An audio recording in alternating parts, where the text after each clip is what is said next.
In the up-and-coming, absolutely hilarious R-rated comedy, Mike and Dave Need Wedding Dates, Adam Devine and Zac Efron star as hard-partying brothers who place an online ad to find the perfect dates for their sister's wedding in Hawaii.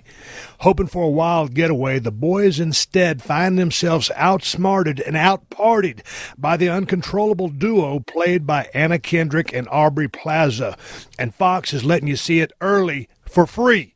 Just go to gofobo.com/MikeDavePodcast1 to grab passes to a screening near you. I'm going to repeat that line. Just go to gofobo.com/MikeDavePodcast1 to grab passes to a screening near you. The hijinks that ensue have to be seen to be believed. It has a great supporting cast as well, with Sam Richardson from Veep and Stephen Root. Based on a true story, this movie will have you laughing all the way to the end. It's in theaters July 8th, but again, you can see it early and for free. Get passes to an advanced screening at gofobo.com/MikeDavePodcast1. That's gofobo.com/MikeDavePodcast1. gofobo.com/MikeDavePodcast1. The following program is a podcast1.com production. From Hollywood, California, by way of the Broken Skull Ranch, this is the Steve Austin Show. Give me a hell yeah. Hell yeah. Now, here's Steve Austin. All right, everybody, welcome to the Steve Austin Show. I'm coming to you from the mean streets of Los Angeles, California today. Coming to you from my office at 316 Gimmick Street. Boy, I tell you what, I was so damn proud of myself. I was sitting here at my table. I knocked out about 11-minute open. It was pure perfection. Talking about some of the things I've done in the last couple of weeks, talking about how my arm was doing. And turns out, I was over at Bill Goldberg's house just a couple of days ago, recording some podcasts with him, which can be played next week. They are of the Unleashed variety. And Bill gave me a device that you plug into the back of your Zoom H4n recorder, and you can use it for telephone calls. Well, I had been fiddling around with this thing, trying to get it to record telephone calls where I could use this on the road when I didn't have my Skype computer connection with me to make things easier, to make life easier. And while I was experimenting around, I forgot to pull the jack out of the external mic port on the back of the Zoom H4n recorder. So while seemingly I was recording Podcast Gold, an award-winning open, turns out after I'd finished all of my spots, finished all of my open, and was about to do my close, I realized I had made a mistake, and turns out when I tried to replay what I just recorded, or thought I'd recorded, I hadn't recorded a damn thing. So here I go again. Right when you think you have technology figured out, right when you've been doing this for over 3 years and you figured you got the basics down, something like this jumps up and bites you in the ass. And then here comes a crop duster flying his ass right over my house in Marina Del Rey, so you get to listen to that guy too. I'm going to go in my garage when I get through with this podcast, and I'm going to invent a muffler for Cessna airplanes so that they don't have to ruin my podcast anymore. Anyway, what I was saying was I just got back from the gym, having a lot better work in the gym these days. The right shoulder is healing up very nicely. It's feeling a lot better than it has been. I'm still doing, for physical therapy, passive range of motion only. My therapist moved my shoulder and my arm around. I cannot pick it up laterally. I don't engage as a muscle. I'm just training with my left side. I'm lucky I can brush my teeth and eat, use my fork to feed myself, but other than that, I don't use the right arm for anything. As far as the gym goes, what I've resorted to is training upper body on Monday, Wednesday, and Friday. Tuesday, Thursday, and Saturday is for legs. As far as upper body goes, what I'm doing, if I'm doing an incline press, it's just with one dumbbell, and that right arm stays kind of on my abdomen area. So what I'm doing is supersetting everything. I'll pick out an exercise for back and chest, and I'll do 5 sets of each in rapid-fire fashion, resting about 45 seconds between the superset. I'm staying in the range of 10 to 20 reps, nothing super heavy. Today I was working out with 70-pound dumbbells and doing 70-pound bent over rows with one arm dumbbell rows. And then I'd pick out another exercise, more machine-oriented stuff, and 2 opposing exercises. So I was doing 4 total exercises for chest and back, superset fashion. And then when it came to shoulders, I would use like a pre-exhaust technique where I'd start off doing dumbbell side laterals, and then I'd do an upright row with that dumbbell, and I'd take that right to a press. And I did about 8 sets of that round-robin fashion with about 40 seconds in between each triset. And then I went to the shoulder machine and a seated shoulder press machine and got in about 5 sets of just one-arm presses. Then supersetted bis and tris. The same thing, same type of fashion, 2 opposing exercises, 30 seconds rest between each set. After about 5 sets of each, 2 more exercises. So by the time it's done, man, I'm getting a pretty good swell on my chest, back, shoulders, my arms coming around a little bit. That right side is really flat. Still really, I've lost a lot of muscle mass. Legs, it's just leg presses, leg extensions, and leg curls. Nothing crazy. I can't squat yet because I can't put my arm around a bar and hold it on my shoulder, and can't put a weight or a load on my shoulder as well. But other than that, man, everything's going good. What was cool was the other night when I went over to see Bill Goldberg, I didn't have any plans on staying over at the Goldberg compound. But, man, we started talking and visiting, and one podcast led to another. And I ended up spending a night out there in the man cave on the garage part of the compound where Bill keeps all of his supercars and all of his muscle cars. And, man, he's got a badass gym set up right there in the top of that thing. And so, man, I jumped out of bed after I spent the night and had a real good workout using a lot of hammer strength stuff. I think when I go to rethinking what I'm going to do for my workouts, I'm going to employ a little bit more machines, more hammer strength stuff, or just machine-oriented stuff, rather than I'm still always going to use the barbells and the dumbbells. But I tell you what, I'm going to radically rethink what I'm doing as far as my fitness routine goes. I had a great time hanging out with Bill and his family. I want to say thank you for all the hospitality. The podcast with Bill Goldberg will start airing next week, and I think you're going to enjoy the conversations that I had with him. I've known Bill for probably almost 20 years, and we've never really hung out together because I was always in a different territory, coming or going, and he was doing the same thing. So this is the first time I've really spent any extended amount of time with the guy. So we had an absolute blast hanging out together, and I want to give a shout-out and say, Bill, thank you very much. Due to this recording device, you just caused me a real big headache, but I'm trying to figure this thing out as I had it plugged into my Zoom H4n recorder. He didn't tell me how to work the thing. He just gave it to me, but I had a blast hanging out with Bill and his family. And while I was down in San Diego, I talked to a Navy SEAL named Jocko Willink, and Jocko served 20 years as a Navy SEAL and then retired, and him and his partner, his friend and former Navy SEAL, wrote a book. And the name of the book is a New York Times bestseller called Extreme Ownership, How U.S. Navy SEALs Lead and Win. And I went down there to the Victory MMA gym right there in San Diego, right down the road from the San Diego Sports Arena where we used to wrestle with the WWF, and talked to Jocko at the Victory MMA facility, which he is a co-owner.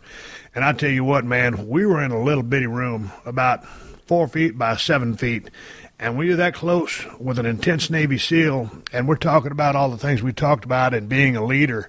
It was very inspiring, and I tell you what, I read the book from start to finish. I listened to the audio tape. Love chapter 12 when he talks about discipline, and the discipline was kind of the kick in the ass that I needed to really get my rehab on track, and not just my rehab because that's been going fine, but to get my weightlifting routine back on track. So Jocko, thanks for the motivation. It was good talking to you.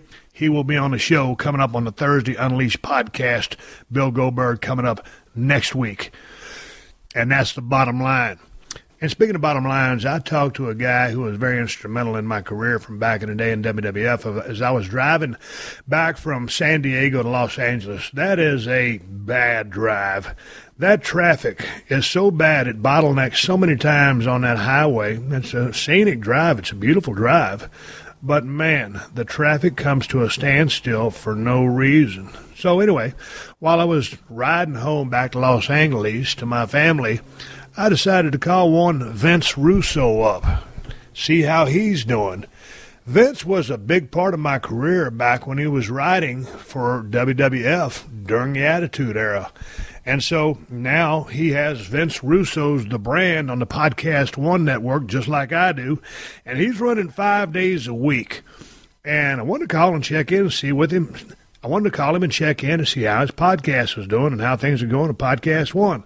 And I tell you what, it's just like any time I call Vince, a 5-minute conversation leads to a 45-minute conversation, and we're laughing and talking about wrestling and booking a territory. So while we were talking, I said, before I hung up, I said, dude, why don't you come on my show? And you've been trying to get me to talk about the Attitude Era forever. I don't remember most of it, but come on my show. We'll shoot the breeze on Tuesday. And we'll talk about the Attitude Era. Hell, I'll hand you the steering wheel half the time, and you can just ask me questions, and we'll go back and forth. So the conversation you're about to hear is me talking with Vince Russo, and you can hear Vince Russo's podcast, The Brand, 5 days a week, Monday through Friday, on Podcast One and iTunes, and it's free, just like mine. That's my guest today, Vince Russo. But before we get to Vince Russo, I've got to take care of a little bit of business, and I got to say thanks to all the great sponsors of this podcast, because I wouldn't be able to do it without them, and without you guys supporting the sponsors either. So thanks to SeatGeek. And if you ain't downloaded the SeatGeek app yet, I don't know what you're waiting for, because SeatGeek makes it easy to buy and sell sports tickets and concert tickets. And I know how it is when you want to buy tickets online, because most of the sites make it real hard to find what you want, and then they try to sneak in a huge fee at checkout. Well, not at SeatGeek. The SeatGeek app lets you find whatever tickets you want right from your phone. Are you looking to go to a baseball game this summer? Or maybe one of the big rock festivals? Check out SeatGeek and score yourself a great price on tickets. SeatGeek pulls all tickets available from other sites into one place, so you save time and you never miss a deal. Every ticket on SeatGeek is given a grade based on value, so you can immediately find underpriced seats. And SeatGeek is always honest and upfront about the price, so you get the full ticket price from start to finish, and ain't surprised with huge fees at checkout. And all you Steve Austin Show fans get a $20 rebate off your first SeatGeek purchase. All you have to do is download the SeatGeek app, go to the Settings tab, and click Add a Promo Code. Enter the promo code STEVE, and then SeatGeek will send you $20 after you've made your first ticket purchase. So download the SeatGeek app now and enter the promo code STEVE. All right, here we are, 316 Gimmick Street. I'm rolling sound. I got Vince Russo of the Podcast One podcast. His Vince Russo's The Brand. Let me break down this little paragraph. It says about Vince Russo's podcast. It said, Vince Russo's The Brand.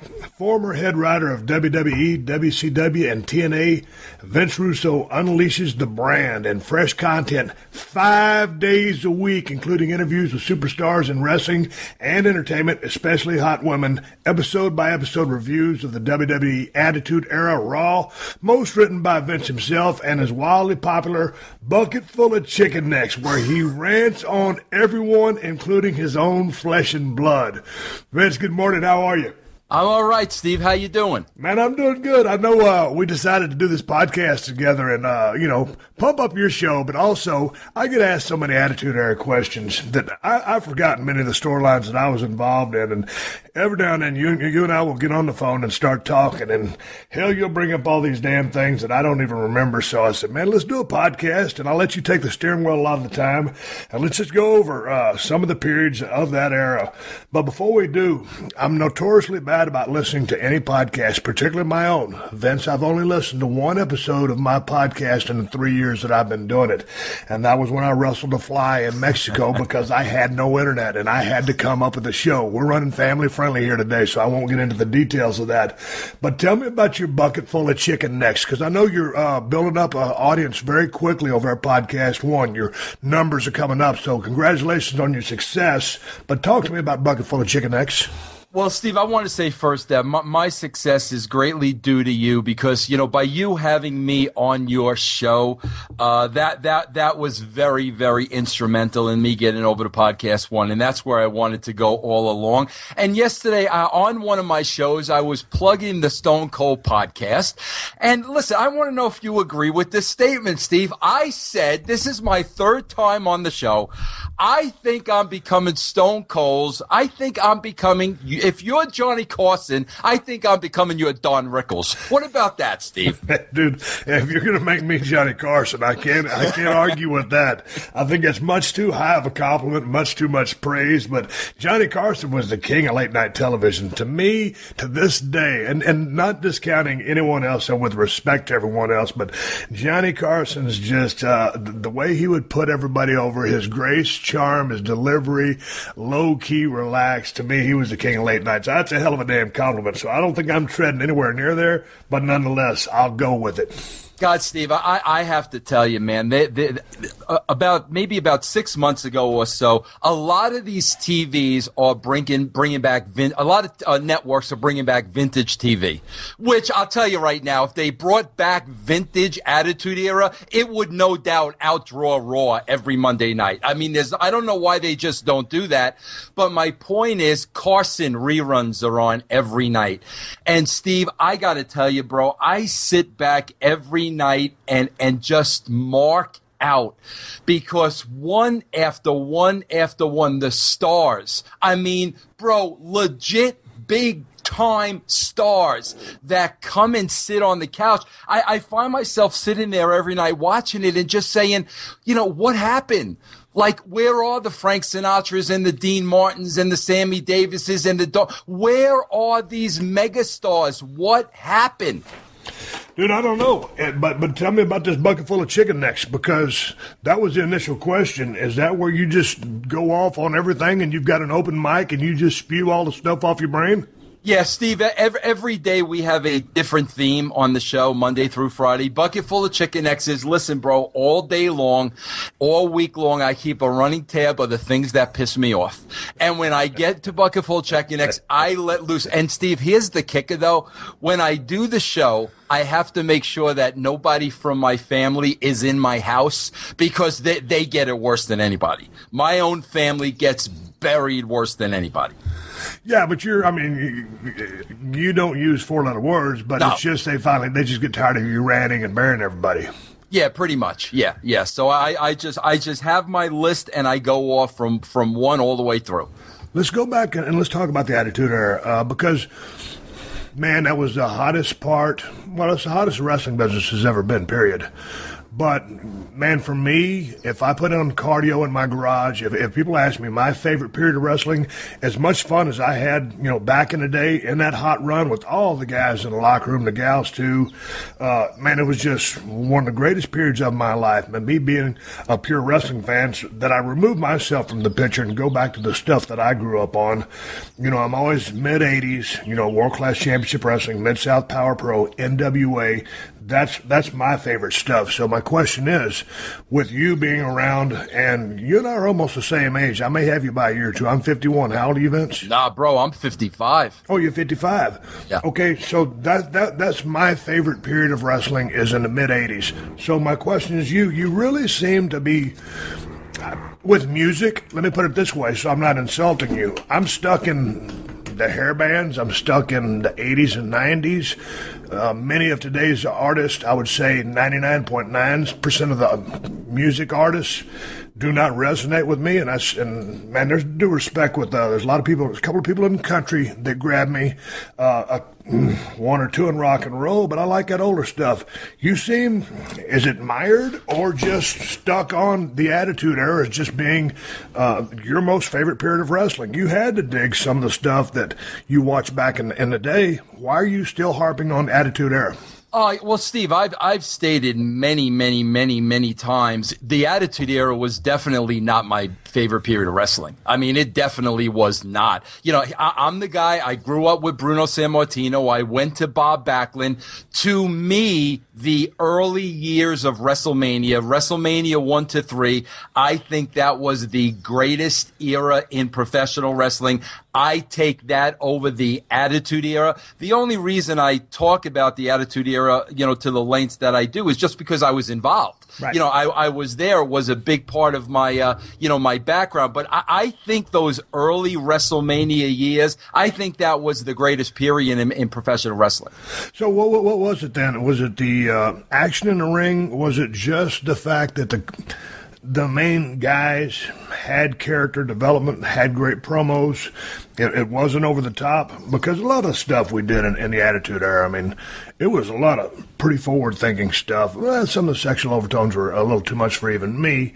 But, a lot of people, when I talk to or hear some of the comments made by certain WWE superstars, they look back at the Attitude Era as kind of a disgraceful period, and they think, there weren't any really good matches that happened back then, or really the product wasn't great. And, hey, I think some of the storylines were a little heavy on the sexual overtones. My deal has always been badass action, reasons to care about the characters, and great action in the ring with violence, as long as it was a means to an end.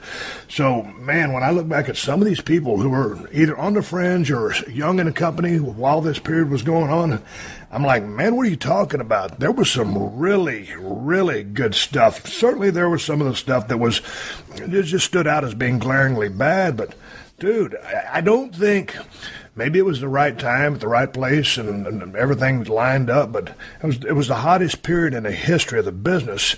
Would you attribute that just to the sole fact of what we were doing at WWE, or because it was competition oriented and WCW was throwing everything but the kitchen sink at the TV as well? How would you describe that, as much as you loved that old stuff back in the day?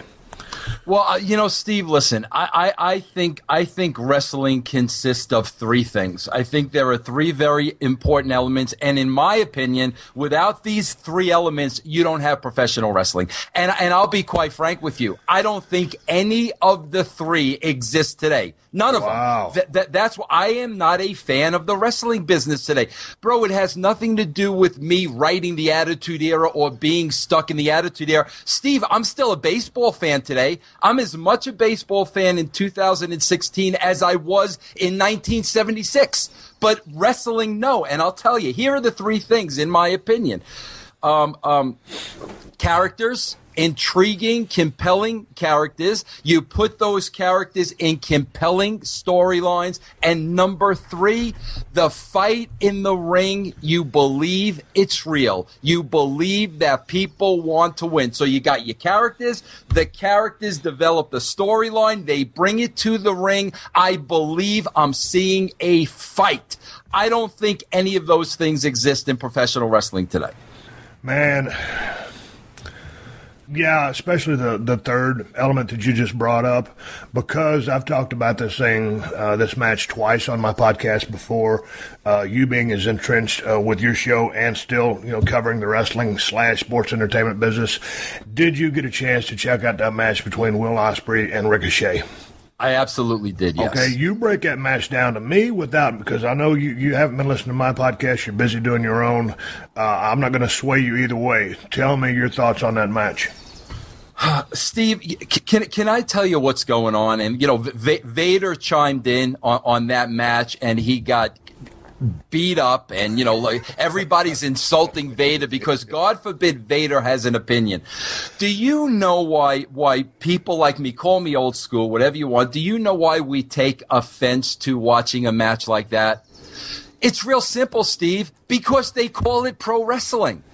If they called it something else, I think it would be okay.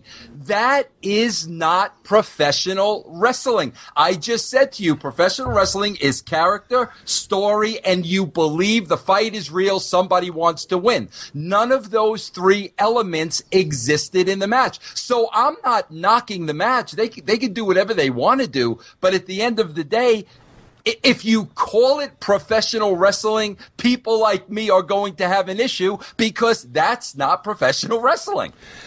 Man, I would argue, well, first of all, I concur with you on many levels. What those guys did as far as timing, precision, execution, check this out. If that would have been a karate movie or an action-adventure movie, those guys to film that scene, let's call it, that 20-minute scene, it might have taken them anywhere from 10 to 50 takes to get that right. And for the most part, they nailed everything dead on. So I got to give them a lot of props for that. And the athletic ability that both men possess, due to the fact that one of them's only 23, I guess the other one's give or take around 27. I'm going to hire those guys because if they can do that, I can teach them or work with them on their character development. I can work on making it look more like a fight. Mechanically and talent-wise, they're very, very sound. But on the backside, going to what you're saying, calling it professional wrestling, I alluded to this if I didn't flat out say this, that to me, what that was more of, and I don't think then if I give you this term, it will make you angry or say, hey, that's not pro wrestling. I called that performance art. Yeah, well, Steve... So if you call it performance art, then it doesn't upset you, because to me, that's what it was. Yeah, and the word I use, Steve, I go back to Rocky III, Thunder Lips and Rocky, Hulk Hogan. It was an exhibition. That's what that match was. To me, we saw an exhibition. And, bro, make no question about it. These were probably two of the best in the world, as crisp as you can get. Better than anybody I've seen on the WWE in that type of style. But this was an exhibition. I never at one time, Steve, watching that match, I never felt somebody wanted to win. And if I don't feel somebody wants to win, then it's not pro wrestling to me. No, I agree. The sense of urgency, or just trying to make a cover, make a 3 count, lay in your offense to make it an actual athletic contest. It has to be a contest. You can have 2 football teams go out there, and if they just go through the motions and run routes and the linemen are just grabbing their guys and just kind of standing there, hey, that's not really a football game. When it's a slugfest and there's a will to win and it's dirty, sometimes it gets sloppy and it's not so crisp and clean. Man, I'd rather see a couple of botched moves in a hard contested match than see, perfect execution and somewhat of almost ballet-type performance. Again, performance art, exhibition, as you put it. And again, I'm not running down both guys because I put this match over being what it was. I'm not going to go back on that statement. But as we're talking about, why you didn't like it, my thoughts on it, yes, I don't believe it was professional wrestling in the sense of, especially going back to the early days, WrestleMania 1 through 3, that period which you're so fond of.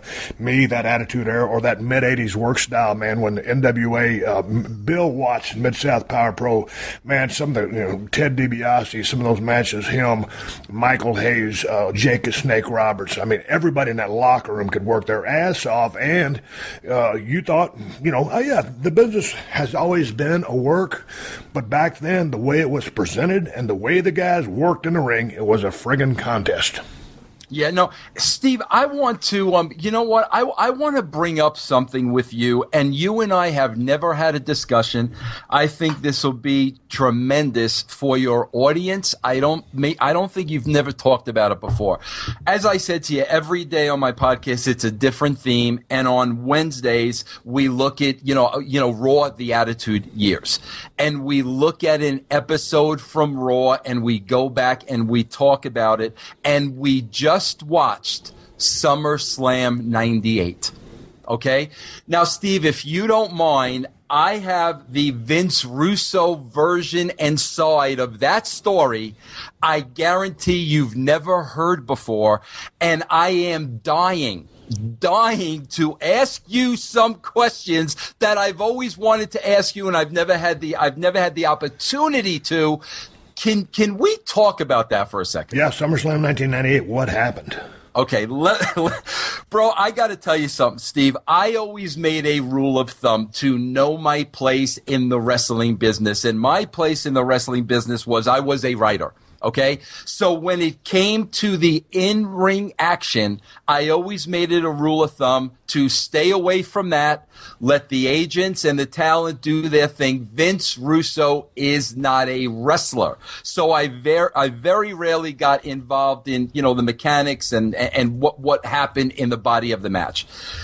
This was a particular instance, Steve, where this was probably the one time where I yelled at Vince McMahon and I screamed at Vince McMahon and I got more hot at Vince McMahon than I ever did in my life, Steve. And I'm being honest with you. I don't know why I wasn't fired. And I can remember, Steve, it was the build to SummerSlam, and everything revolved around you and Taker. Is Taker in cahoots with Kane? Is he not? There were a very intriguing storyline. I don't think you'll ever see anything like it today. I just don't. So as we're getting closer to the event, it was after a show, and I was riding in the car with Vince, and basically Vince tells me that you and Taker want to more or less have a babyface match. And I was like, Vince, that is all wrong. I don't think the fans, especially in New York at the Garden, are going to want to see a babyface match. I think they're going to want to see these guys kill each other. I think they're going to want Taker to be a heel because, Steve is so over as a babyface. And, Vince went on to explain to me, Steve, that I know you and Taker were really, really, really tight. And, Vince basically said that it was the kind of match that you two wanted to have. And I respected that because I understood it. I understood why you wanted to have that type of match. But my writing instincts had to tell Vince, bro, with all due respect to those talents, I feel it's all wrong. So now I go back and I watch the SummerSlam match. Steve, I haven't watched it since that day. I never watched it again. And now from what I can remember, this is where I don't want to put words in your mouth, and this is why I'm asking you. I remember, after all was said and done, that you and Taker were not happy, particularly with the match. Now, Steve, I got to tell you this. I knew that in the back of my mind going in and watching it. So now I sat down and I really watched the match from bell to bell, and I was like, well, I don't think they have anything to be unhappy about as far as the match is concerned. It was a solid match. It was a fight. Both you guys wanted to win the match. But of course, as a writer, I didn't like when Kane came out and then, he was sent back away. And the one thing, Steve, like that, I almost didn't even catch that night, which I look at it now and I'm like, man, Vince, you dropped the ball. If, as the writer, you are responsible for this, you dropped the ball. Steve, I love the fact that Taker sent Kane away. He wanted a straight-up match. And now, before we go into the finish, you low-blowed Taker.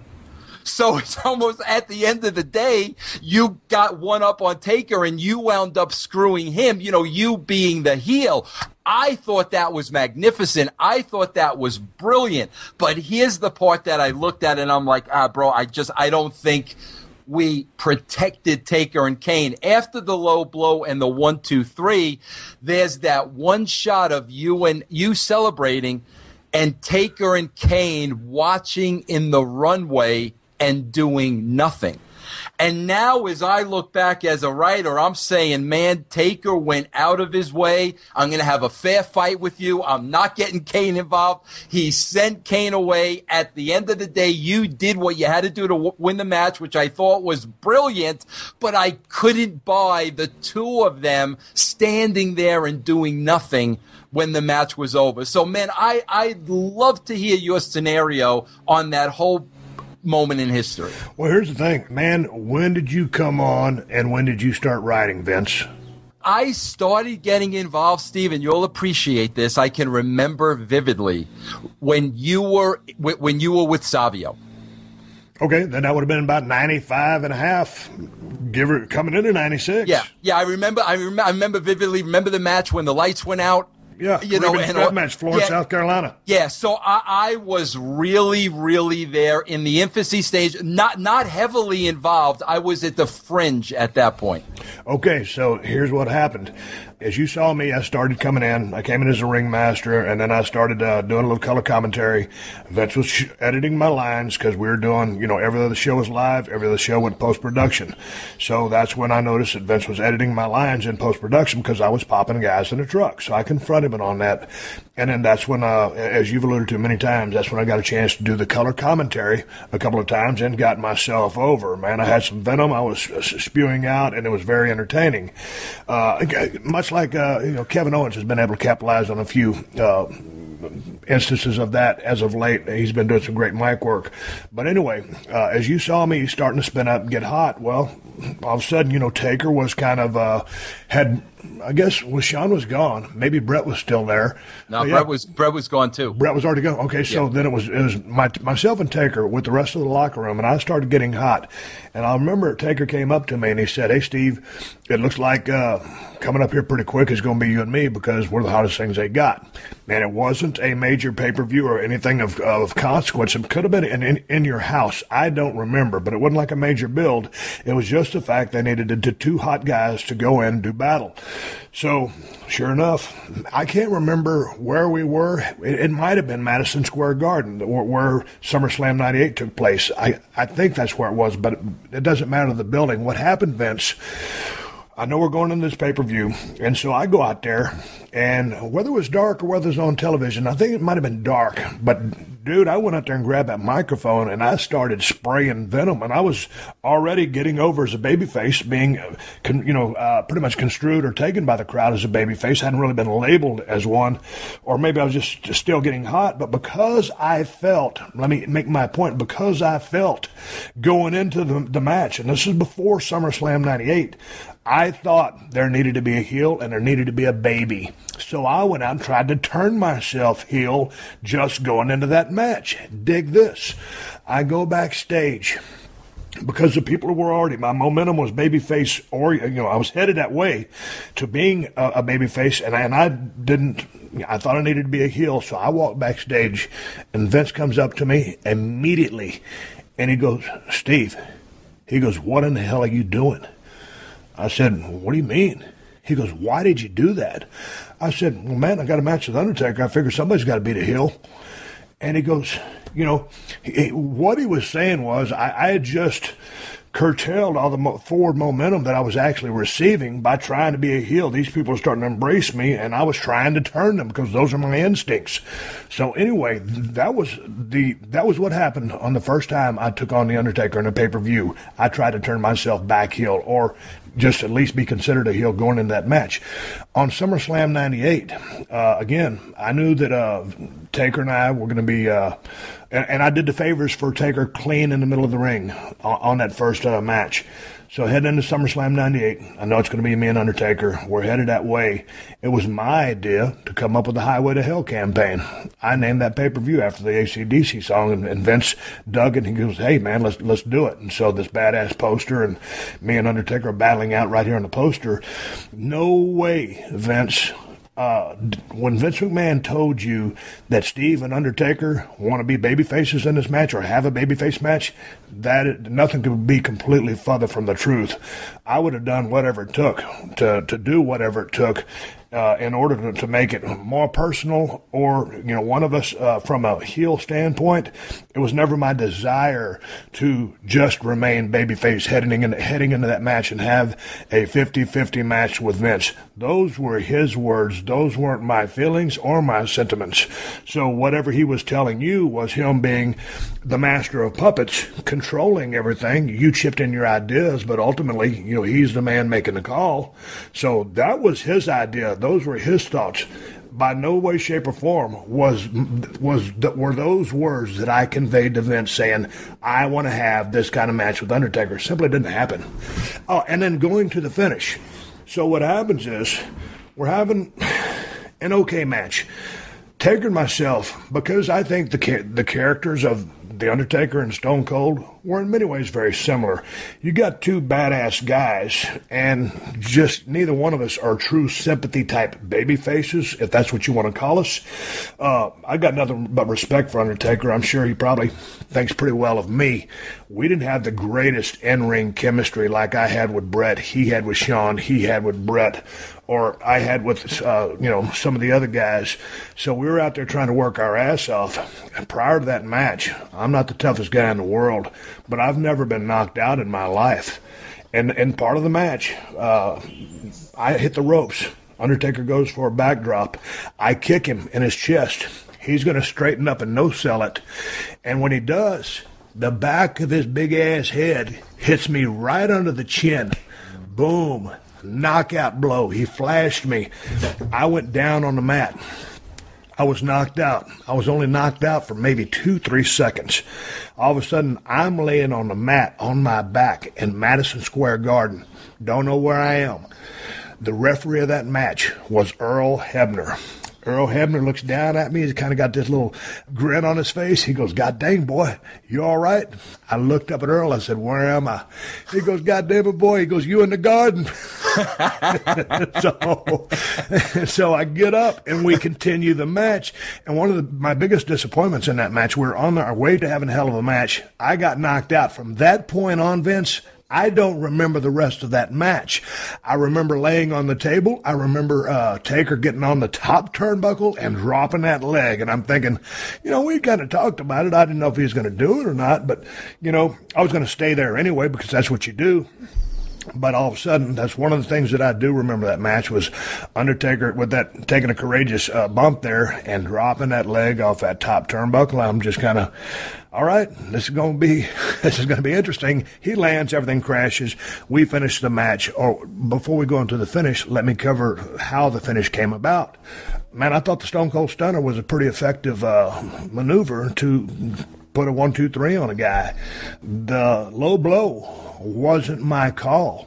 The low blow was either a Taker call or Vince call or somebody call because they wanted him to get beat by more than just a stunner.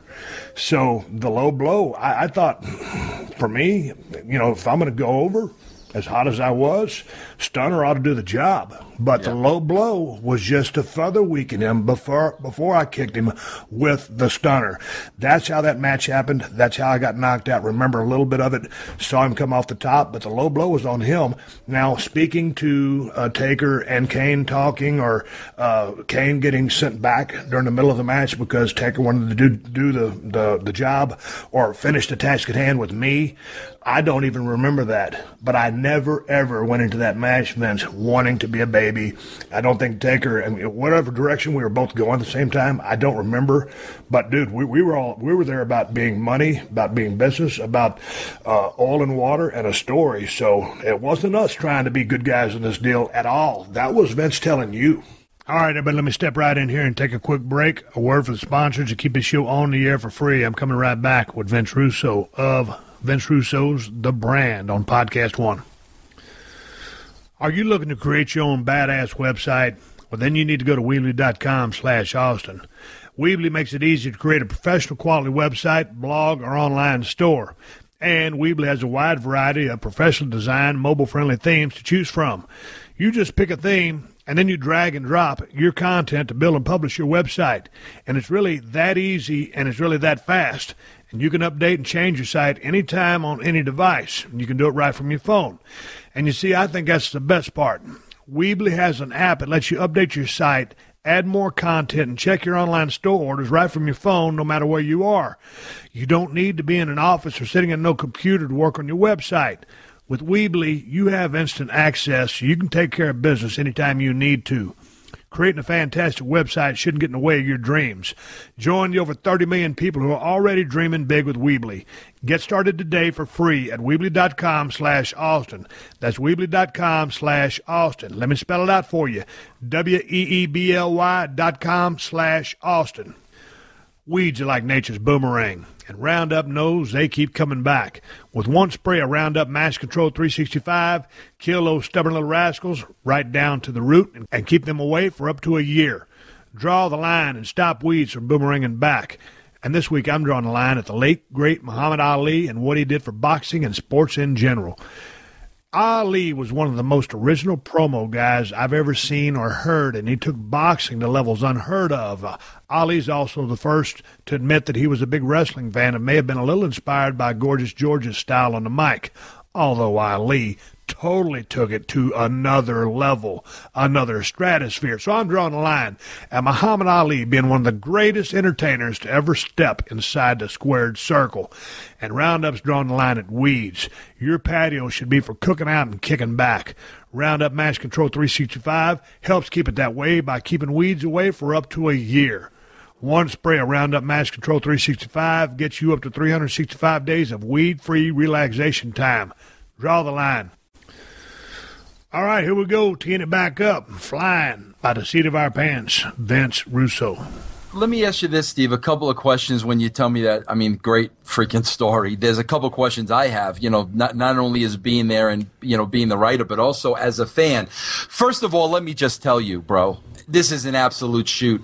Having just watched that match a week ago, nobody knew that you were knocked out for 2 or 3 seconds and you didn't have your, your wits about. Nobody would have been able to watch that match because that's news to me. I did not know. With that being said, Steve, was there any truth to you guys not being happy with this match when it was over, and why? Man, Vince, when you go out there, that was Madison Square Garden, and Taker knows this, as old school as he is. He got into the business, give or take, about 1.5 years before I did, and me coming up still in the territory days.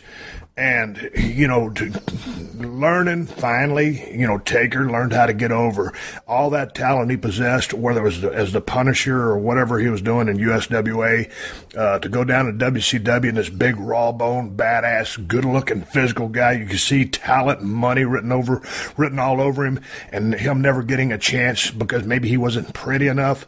All of a sudden, he goes into WWF and gets over big time with one of the greatest gimmicks of all time. And me, coming down the road that I came, 7.5 years of bureaucratic red tape and BS and being held back, getting a mini shove, a mini push, and then shut down.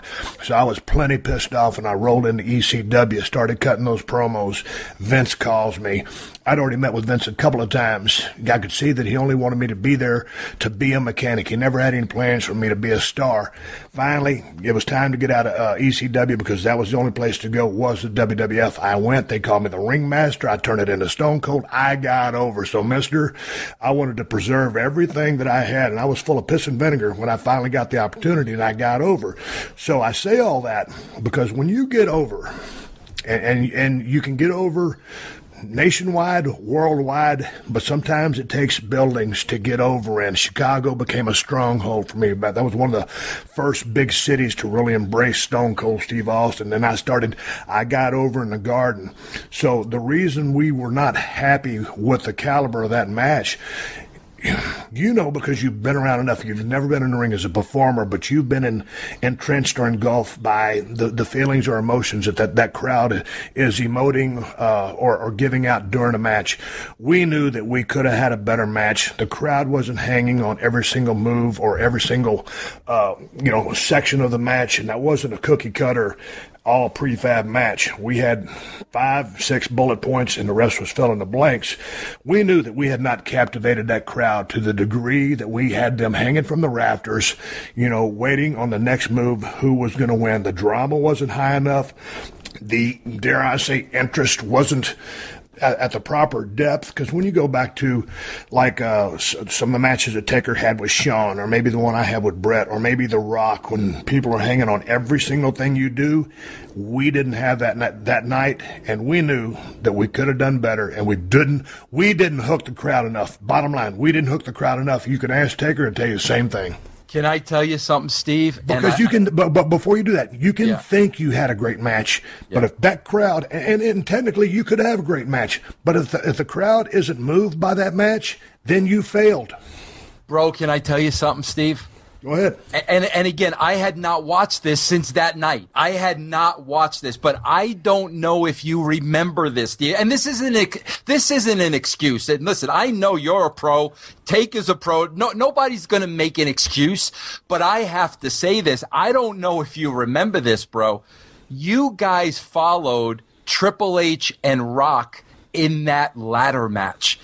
And, bro, I got to tell you, Steve, that match, we talk about believing the fight. That match was an all-out war. And I got to tell you, by the time I was finished watching that match, I was freaking exhausted. I was exhausted watching that match. You guys had to follow that match. So with all due respect, Steve, I think you got to add into that equation, after the fans just went through that match, which was, unbelievable, off the charts, violence, phenomenal. Now here come you and Taker. You know how it is when you have to follow something up. So I think you got to take that into consideration. Oh, and it's not something I sit here and perseverate on and say, hey, man, 98 SummerSlam. Steve, that's a big word that I don't even understand that word, bro. I'm not going to sit here and stew on it. I'm not just going to say, man, SummerSlam 98 is haunting me. We couldn't hook that crowd as better than we did. And I'm glad you brought that up because I guess I would get my neck fused up in the back end of 1999, give or take. And so that was kind of one of the earlier matches that Rock and Triple H were going to have. And as you know, in my absence, and they would have knocked it out of the park had I been there, so I'm not saying anything, but in my absence, when those guys were asked to take another step up, they both knocked it out of the park, and they had two of the best years that they had, whether they were wrestling each other or anybody else. They really stepped up and just took over the roster and the top of that card. So I didn't remember, like I said, I'm looking at the poster right here, but I know the entire card. Sometimes, and to your point, I won't go back and watch that match, but yeah, sometimes every now and then someone will steal the show and you cannot follow that match. And I know now that's why we did, or indeed that's why we had a hard time following that match. Sometimes, as you know, when you're writing a show, you have that buffer match or give those people a come down match so that they can come back up. Case in point, go back to the night I had a first blood match with Kane. Well, that was the main event. I had spent 3 days in a Houston hospital with a staph infection. With a staph infection. So I get out of the hospital, I go straight to the building, got the bandage on my arm. Well, that's not an excuse. That's just where I came from. What the deal is, Undertaker was going to fight Mankind in one of the damnedest cage matches of all time. The bar has been raised so high. Taker's been in so many with Shawn's, but that thing was a spectacular event. I won't say spectacle. It was a spectacular match. Some things went wrong that weren't supposed to happen. Many things went right, which were supposed to happen, but the end result was just off-the-chart brutality, a hell of a story, and a hell of a damn match. So there was no way. And Kane and I went out there and worked our asses off and had a great time out there, but there's no way we could have followed that match because it was those guys' night. Back in WrestleMania 13, when I took on Bret the Hitman Hart in the semi-main event, Undertaker and Sid were the main. They couldn't follow that bloodbath and that badass story that Bret and I put on a clinic. So sometimes you just have those nights. But looking back at that SummerSlam match with Taker, I got knocked out, but probably the biggest takeaway was, yeah, we followed a hell of a match, which I didn't even remember happened. Steve, do you mind if I kind of segue? Because I want to segue based on something that you said that I think is very important. And it'll kind of bring us to the here and now. But you pointed this out, and I want to bring it up because it's current and it's relevant, and I want to get your view on this if you don't mind. Go. All right, Steve. You just hit the nail on the head. I was there, and I've said this story a million times when it was me and Vince in his office. I sat across from Vince. We're going over the new guys, how Vince wants me to produce them, and we're talking about the Ringmaster, and Vince looked me in the eye and said, Steve Austin is to never say a word. DiBiase does all this talking. I was a fan of Stunning Steve Austin. Stunning Steve Austin and Stone Cold Steve Austin were two completely different people. I love the confidence of Stunning Steve Austin. I love the character. So I could see what was there. So I remember looking at Vince and saying, you sure? And yep, he's not to say a word. He's just to go out there and wrestle. Well, you being the pro that you are, and I tell this to the young guys all the time, you are constantly telling me, Vince, I could do more. You got to give me a mic. You got to give me the opportunity, yada, yada, yada. The situation arose to put you on color. Bro, we put you on color. Stone Cold Steve Austin is born. Here's what I'm getting at, Steve. When we had a situation like that and we were writing the television, it was me and Ed Ferrara at the time. This is how we wrote TV, bro. Give all the credit in the world to JR. He put together this roster of the greatest wrestlers he could find on the planet. He put this roster together. He gave me and Ed the roster and said, okay, guys, here's the team. Ed and I, our philosophy was, listen, no matter who you were on that card, whether you were first match, mid-card, or main event, our job was to get everybody over. The more people over, the more money everybody was going to make. That was our job, okay? So Steve, what we did, and people don't understand this, we had pay-per-view to pay-per-view booked. But we literally wrote week to week to week based on who was getting over and who wasn't, what the crowd was saying, what the crowd wasn't. Our finger was on the pulse. So here's Steve Austin. All of a sudden, the hotter Steve gets, the more he gets the following week and the following week and the following week. And, Steve, keep in mind, we're studying the ratings, and you get minute-by-minute ratings, and it tells you who's in the ring when the ratings are going up, who's in the rings when the ratings, and this was our master plan, because why? At the end of the day, you got to give the people what they want. They're telling you what they want. Just keep giving them more of what they want and take away what they're not watching. Case in point,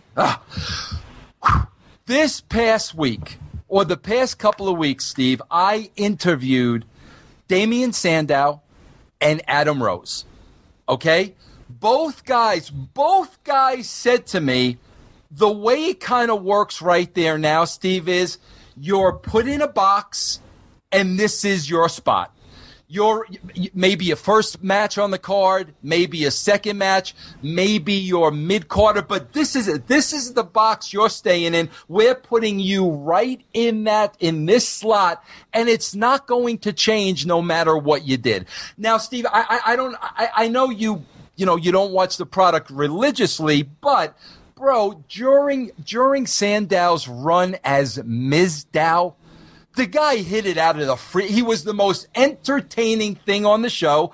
If this is back in, 98, now we're going with the guy. Now he's going to the next step. Now we're creating another star, for Vince and the WWE. But obviously, according to what they're both telling me, once you're slotted for a spot, you're slotted for a spot and you ain't moving up in the card.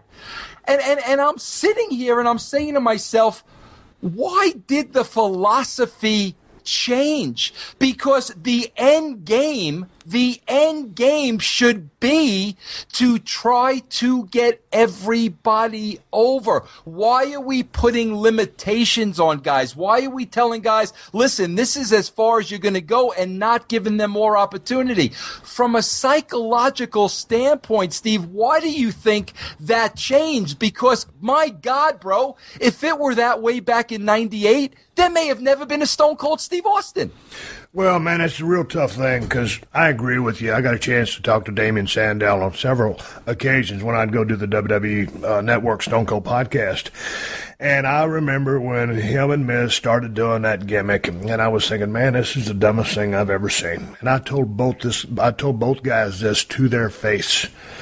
And I said, man, I appreciate you guys sticking with it. And then, man, it started getting over. And I was highly entertained by it, just like you were. And yes, it was one of the best things on the show for a long time. And Damian Sandow was working his ass off to do what was asked of him. And Miz really stepped up his game. That guy came onto the scene, and he got a main event shot at WrestleMania. And then he kind of, regressed. And now, he's back up to where he needs to be. And there's been a guy who's been really adaptable and has stayed, due to he's doing everything that he can do to maintain his spot.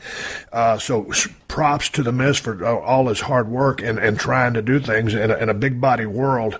He's got a pretty good looking guy, real good gift for gab, and just his character is him. And Sandow worked his ass off to do all the stuff. He was a stunt double, so he was basically working a match on the floor. Sometimes he'd get on the apron, and he did exactly what they asked him to do. And he far exceeded and anybody's expectations of him, because when they first brought him in, Damian Sandow, that's a cool name, but then they started him off in those sorry-ass pink trunks, and I'm like, pink and black work for Bret Hart. And, nothing wrong with pink, but just that the tone and the color. I said, this is you brought this guy into the company and you handed him a 100-pound anchor just to get off Jump Street. You might as well give him an anvil and told him to jump in the ocean and say, hey, swim back to the top. So finally, after all this hard work and repackaging, they come up with this gimmick. He gets over, just like you said, but just like you said with respect to Damien Sandow and Adam Rose, they were put in those boxes and they weren't allowed to get out. And Sandow deserved to get out of that box. Go back, as you say, case in point. They brought me in as a mechanic, ringmaster, and then I called him. I said, dude, I watch this special on these serial killer called Michael Kuklinski, whatever the hell his name was, the Iceman. I came up, or whatever, Stone Cold Steve Austin gimmick, and all of a sudden, the guy that was never supposed to be nothing, never talk, started moving up the card, got into main event status, and started selling out every single arena we went to. Sold all this merchandise. I'm not blowing smoke up my ass. My point, Vince, is if you lined up everybody in 95, 96, when I first started, and say, hey, pick out the superstars that you see and you want to invest in because these are the guys we're going to run with. Me and those sorry-ass green trunks and my Hollywood Blondes boots and still had that Buzz haircut, man, I was a ragamuffin compared to some of the presentations and some of the physical packages that some of those guys had, with the height, the weight, the body, the physique. And you're going to think, you're going to look at me and you think, that guy ain't never going to be a star. He's a pretty damn good worker. We're going to keep him as a mechanic. So all of a sudden, if I'd have popped like I started popping and you'd have kept me in that box, hell, I'll go ahead and say it, the biggest potential superstar of all time, like I said back in that ECW promo, finally got his chance and turned into all that I turned into. And I don't know how bright or how high the ceiling is for Damien Sandow, but my point is, going back to your point, hey, man, if you can put guys in boxes, I crashed through the damn thing. Sandow deserved a bump. He deserved a bump up. And so I can only imagine how frustrating it was or is for those two guys. And, look at Cody Rhodes. I guess he wanted to get away from the Stardust gimmick and, go down a different road. I don't know the particulars of his story. Was disenchanted, and decided to leave the company because he was so frustrated. And I don't know how far he would have made it up the car. That would be speculation. I have said, due to the brand split, maybe it wasn't the best time to leave, but he probably didn't know about the brand split, and maybe that would have afforded him another opportunity. But let's go back and talk about those two guys. If you want to put guys in boxes, or if you want to predetermine everybody's career as soon as they come out of school and just look at someone and just based on face value what they are at the time and say, okay, this is a role player, this is a mid-card guy, hey, man, you're shooting yourself in the foot. And I tell all those WWE guys down in NXT or guys that are in the business right now, never, ever, anytime you're riding down the road, you need to be thinking about what's the next step, what's the next evolution, what I need to do to break out of this box to get to the next level.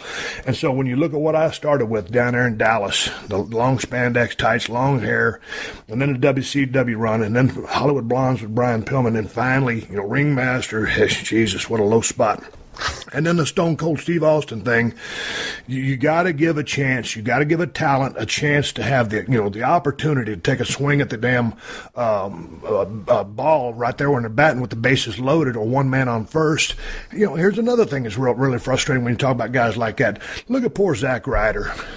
That kid, he was just kind of an early mid-card guy, and then he starts getting on YouTube. He creates his Long Island Iced Tea series, whatever it's called. Man, I watched, I don't know how many of those things. It was so damn entertaining. The kid got himself over. And then, they bring him back, and, here's a guy that, okay, maybe he could have been like the equivalent of like a Brutus the Barber Beefcake, similar type role, or maybe, maybe mid-card or upper mid-card or, three-quarter card. I mean, the dude could have done something, but I don't know. For some reason, maybe some body types, some personalities, they just don't see any future in, and they cut him down.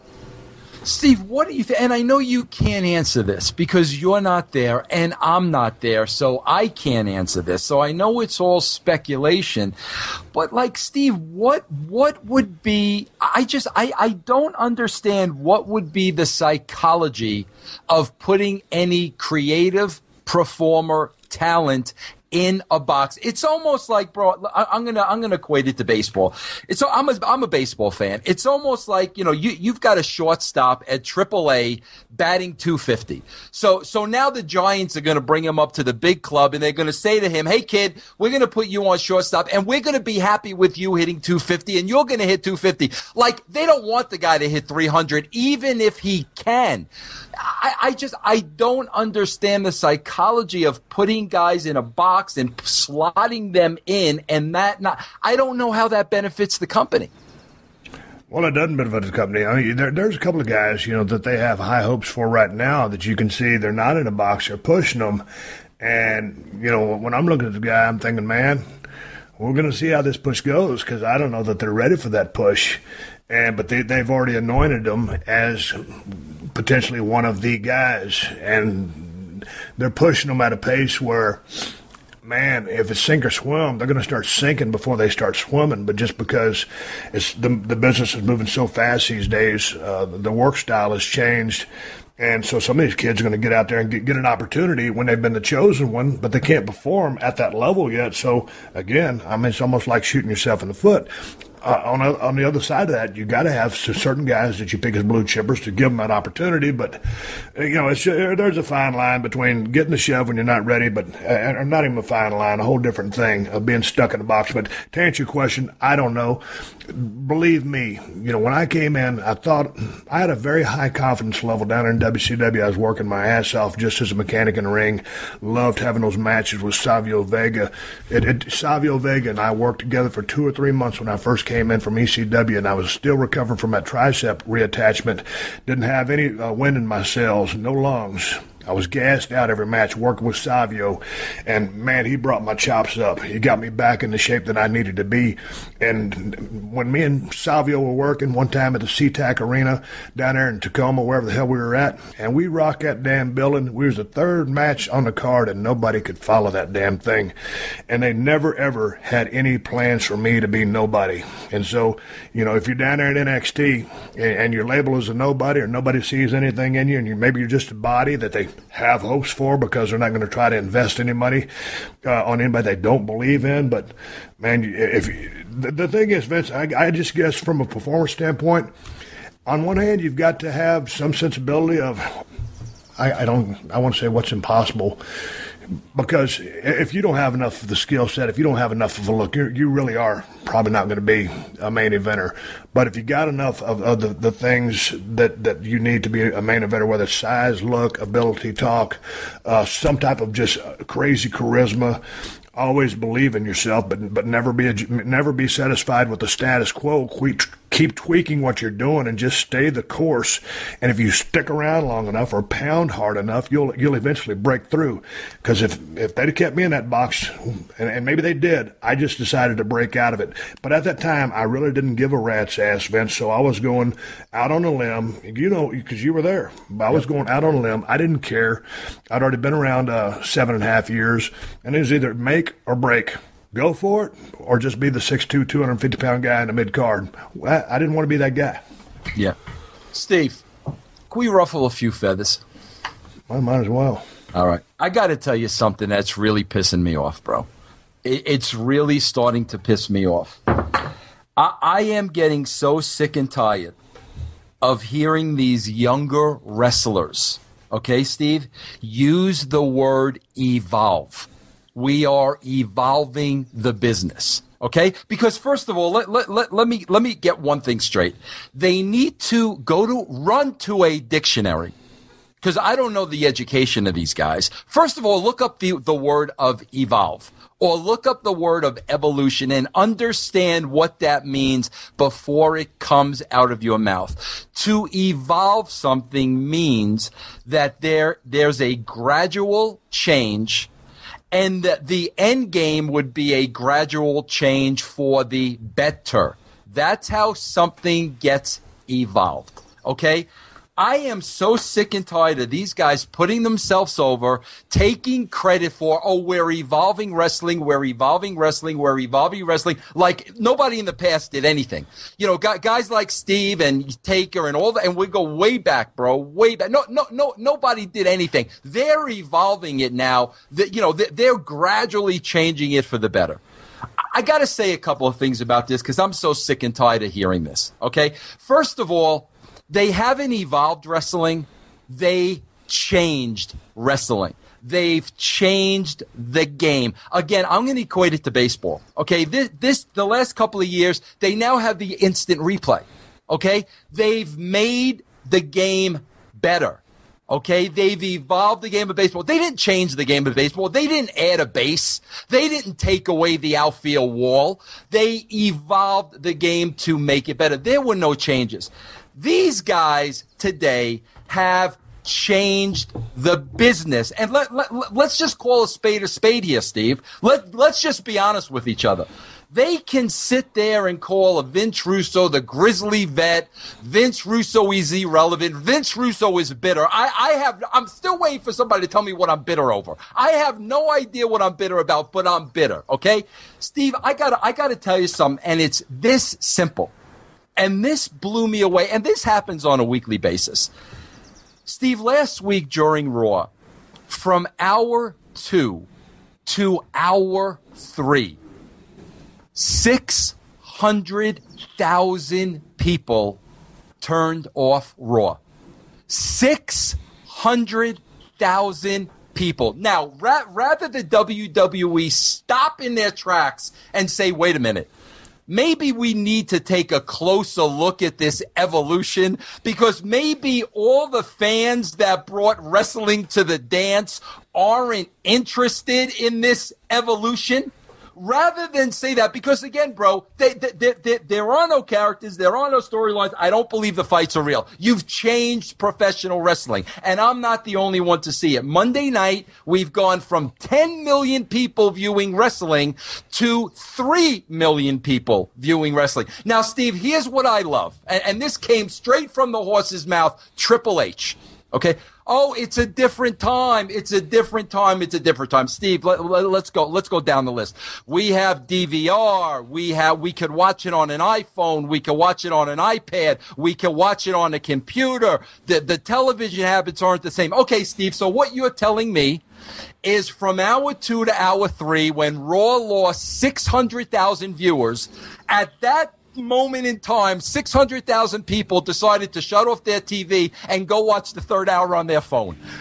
Bro, it's freaking ridiculous, Steve, and I'm so sick and tired of this word evolve. It's absolutely BS. You've changed it, and you've not changed it for the better. If you changed it for the better, more people would be watching. Vince Russo would not know what the hell he's talking about. But I'm a numbers guy. I'm always a numbers guy. I will always be a numbers guy. And you've gone from 10 million people to 3 million people. Don't pat yourself on the back. We're evolving the sport. No, you're changing the sport, and the masses are telling you they don't like the change. When are you going to wake up? And when is professional wrestling going to be professional wrestling again? Okay, so then if you were in charge and you were writing to keep those 600,000 people from turning, what steps would you put in place to turn the momentum, bring the people back? Steve, you know what pisses me off when I watch that show on Monday? It's so simple to me. First of all, Steve, the work ethic of the boys has never changed. I can tell you that without a shadow of a doubt. I go back, I watch the Attitude Era, the way you guys work. Those guys are working just as hard today. So it's not the boys. It's the style of the boys. I put a lot of that emphasis on the agents. The agents are supposed to be the seniors who say, no, don't do that. You know, nobody will buy that. You got to sell this. You got to sell that. The agents aren't doing this. So these guys are going out and doing whatever the heck they wanted to do. But Steve, here's this is what pisses me off. From a creative writing point of of view, there is an art to writing a television show, and there is a method to keep your audience. And it's not just wrestling. It doesn't matter what the show is. It could be Game of Thrones. It could be Breaking Bad. It doesn't matter. There's a method to keep the audience. And when I watched the show today, I see zero effort from a creative point of view. When I was writing, we were trained, Ed Ferrara and myself, this is how we wrote the show. The guy is sitting in his chair watching Raw, begging you, give me an opportunity to go watch WCW. Give me a chance to change the channel. And our goal was that guy is never going to be able to change the channel. Fast forward to 2016, I'm looking for anything else that's on TV besides professional wrestling. Bro, when Teen Mom comes on at 8 o'clock, Steve, I switch over to Teen Mom. I'd rather watch Teen Mom than professional wrestling. I get pissed off because the effort is not there. Every show should be, every performer works every match like it's their last match. And from a performance point of view, Steve, you don't know if you're going to break a back. You don't know what can happen in the ring. Every match could be your last, and that's how wrestlers wrestle. Why can't writers write that way? Why can't I write a show? This is the last show I am ever going to write. If I get hit by a car tonight, this is the Vince Russo show I want them to remember. I don't understand why it can't be done that way. So first and foremost, it's freaking effort. It's accountability. It's caring about the show. And you know what? That all falls on Vince McMahon's shoulders. It doesn't fall on the writers. It doesn't fall on Triple H. It doesn't fall on Stephanie. I can't believe for 1 minute Vince McMahon is walking away from that gorilla position on Monday nights and saying, well, that's the best show we could have possibly put on, because we did that every Monday night during the Attitude Era. When that show was over, we know we gave every ounce we had across the board to make it the greatest show we could. You can't say that today. You watch that 3 hours of Raw, half of it is fuller, and 80% of it you're watching this and you're sitting there saying they just don't give a crap. So first and foremost, here's what I would change. First and foremost, have some pride. Have some pride about the product that you're putting on television show for the wrestling fans, not the internet wrestling community nimrods and geeks that are going to watch it as long as wrestling is in the name of the show, but for those casual fans that brought you to the dance in the first place. Put on a show that will make them proud to be wrestling fans. Don't put on a show that 600,000 people are going to turn it off from hour 2 to hour 3. Hey, I got one more thing to tell you about before we wrap things up. The Resurrection of Jake the Snake documentary is finally out on DVD and Blu-ray. This is the inspirational story about how Jake the Snake turned his life around with the help of Diamond Dallas Page and DDP Yoga. And even if you have seen the documentary at one of the screenings that Dallas hosted last fall, you should still get the DVD because Dallas and his crew put a ton of extras into the DVD. And there's over 20 bonus features, including commentary by Dallas, Jake Roberts, and director Steve Yu. Now, I've seen this documentary a few times now, and it gets me every single time. It's one of the best documentaries I've ever seen. It's an incredible story, and if you haven't seen it, then you need to, because this is not a wrestling documentary. This is one man's journey to turn his life around, reconnect with his family, and restart his legendary career. And right now, you can get the collector's edition of The Resurrection of Jake the Snake at ddpyoga.com/Austin and get 10% off anything you buy for a limited time. So get the documentary and get inspired. And then get yourself on the DDP Yoga program and do all that for 10% off by going to ddpyoga.com/Austin.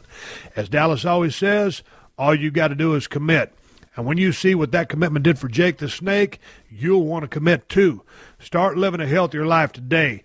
Go to ddpyoga.com/Austin and for a limited time, get 10% off anything you buy. All right, everybody, give me the go home cue. It's time to wrap up this podcast and ride off in the sunset. But before I do that, I want to thank my guest, Vince Russo of Vince Russo's The Brand, 5 days a week on podcast1.com and iTunes. You can download his 5 days a week on podcast1.com and iTunes. You can download his podcast for free. Vince Russo's The Brand. Always good talking to you. Hey, before I leave, I'm going to give you guys something to watch.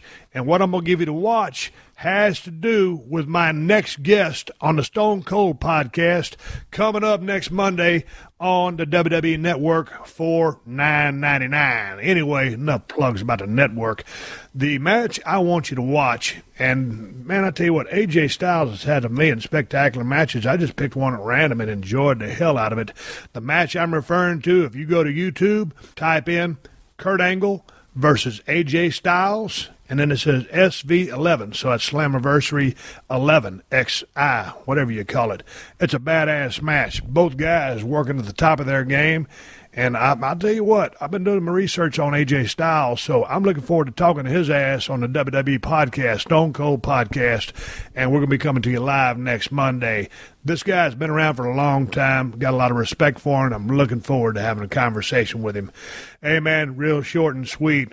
All my plugs, if you're looking for a Broken Skull t-shirt, a Broken Skull knife from Cold Steel Knives, or a Broken Skull IPA, all my links are at BrokenSkullRanch.com.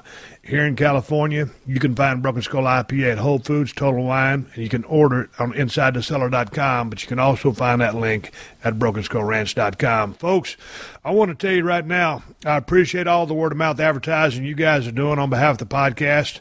I ain't got no advertising budget. We ain't spending nothing, so it's all word of mouth. You can have the greatest this or the greatest that in the world, but if nobody knows about it, they can't enjoy it, listen to it, or whatever. So thank you guys for help spreading the word about this damn podcast. That's the biggest thing all of us in the podcast business face, is trying to spread wherewithal about the show. I want to say thank you to the sponsor of the Steve Austin podcast, because if it wasn't for them, quite frankly, I wouldn't be able to do this for you free twice a week. So big ups, SeatGeek. Download the SeatGeek app and enter the promo code Steve to get a $20 rebate after you make your first purchase to ddpyoga.com/Austin. Get 10% off anything you buy for a limited time only, including the collector's edition DVD and Blu-ray of the Resurrection of Jake the Snake documentary. To Weebly. Get started on your badass website for free at Weebly.com/Austin. To Scott's Roundup. And, of course, a big thank you to Amazon. They've been supporting this podcast since day one. If you use my Amazon links whenever you're doing any online shopping, Amazon will kick back a couple of bucks to the podcast, and it don't cost you nothing extra. That's right. There ain't no hidden fees, no charges. If you want to help out the podcast, you can buy whatever you plan on buying, and they'll kick back a couple of bucks to help us pay our production cost. End of story. You can find my Amazon links by going to podcast1.com, clicking on the Killer Deals button in the top right corner of the page, and then hitting the Steve Austin Show button. There you will see all the Amazon links for USA, UK, and Canada. And if you bookmark it, you can find it much, much easier. Hey, folks, keep listening. The 60-second AP News headlines are coming up next. Before I ride off in the sunset, I wanted to say my thoughts are with everybody down there in Orlando. People lost their lives. People lost their loved ones. There's people still in the hospital. It was a terrible, terrible, tragic event, and I just don't know what to say, but my thoughts are with you, and this is something that should have never, ever happened. Folks, until next time, my name is Steve Austin, and I'll catch you down the road. Download new episodes of The Steve Austin Show every Tuesday at podcast1.com. That's podcastone.com.